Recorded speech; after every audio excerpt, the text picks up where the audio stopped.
Hello, freak bitches. So today, guys, we have probably one of the most infamous, influential figures this show's ever seen. Fresh from the jail cell, Mr. Andrew Tate. Thanks for having me, Joe. So, Andrew, what was it like being locked up for all that time? Well, Joe, the thing about jail is if you're weak, then you are a target. But if you are the top G, then you are the king of the jungle. So jail wasn't that hard. The majority of the time I did push-ups and read my Quran. That's really interesting. Did you get into any sticky situations whilst in there? It's funny that you ask that, Joe, because inside a Romanian cell, there's lots of Romanian gangsters. But I will say this, they dance better than they fight, Joe.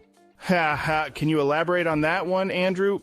Of course. So me and my brother Tristan are shooting the shit back and forth, talks of world domination. And a group of 6 Romanian giants enter our cell demanding our canteen. And me and Tristan look at each other, and without saying a word, we start dropping bodies like it was our job. Before you know it, there's 6 lifeless corpses on the floor and 2 kings standing over them.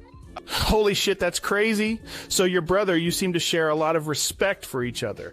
Could you explain the reasons behind your such close relationship? Well, Joe, I believe everyone needs a brother. Whether he's of blood or not, everyone needs one. And I'm going to tell you why. When you build a house, do you do it alone? No, it would take so long. So why am I going to build an empire on my own when my brother can help plant the foundations? This is why everyone else sucks at life, because they forfeited their family for some hoe that can't even tie her laces, let alone lay some bricks. It's imperative to human evolution that the men come together to forge brilliance. That's a great analogy, Andrew. Can you explain why so many news outlets think you are some sort of misogynist or sexist? Well, the thing is, Joe, you have a lot of soy boy beta cucks out there that think they are protecting women, but all they are doing is forsaking them. What have I ever said? That's not true. Can women drive? No. Can women fly planes? No. Can women do anything other than cook or clean? No. So why are all these weak betas trying to label me as a woman hater when all I do is point out their flaws? Well, I think the problem starts there.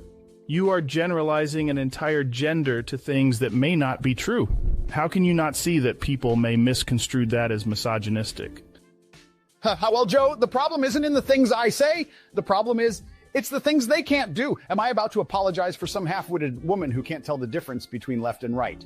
No, and you shouldn't too.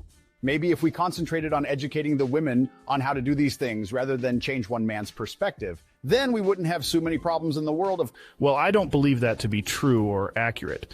Wow, we've really gotten into some dark territory here, so...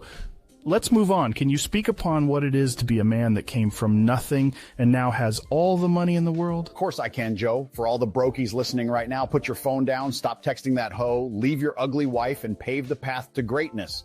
It only takes one day to change your life, and that day's today. So first things first, you can't be a high-value man without looking like one. So take that $2K you have in savings and go buy a nice Armani suit. Once you got the suit, you're halfway to success. Now you just got to work out 5 times a day and work 140 hours a week. And then you might be lucky enough to confuse someone that you are in frack the top G and that you deserve a chance at the next level. I don't think it's that simple. It is that simple, Joe, and let me tell you why. The average Joe isn't going to do those things, and that's why they are brokies. If I was broke right now with $0 in the bank account, no bitches, no Bugatti, I wouldn't sit on Twitter complaining why my life sucks. I would be out every day trying to make life happen. The problem isn't that life is hard. The problem is that you aren't. Get hard or stay broke, fellas. I think we are running out of time here, Andrew, but once again, it was great to finally have this conversation. Sorry, Joe, before we go, I've got one question I want to ask you. Sure, ask away. Okay, Joe, the question I would like to ask you is, and it's a very important question, what color is your Bugatti? For fuck's sake, I fell for it.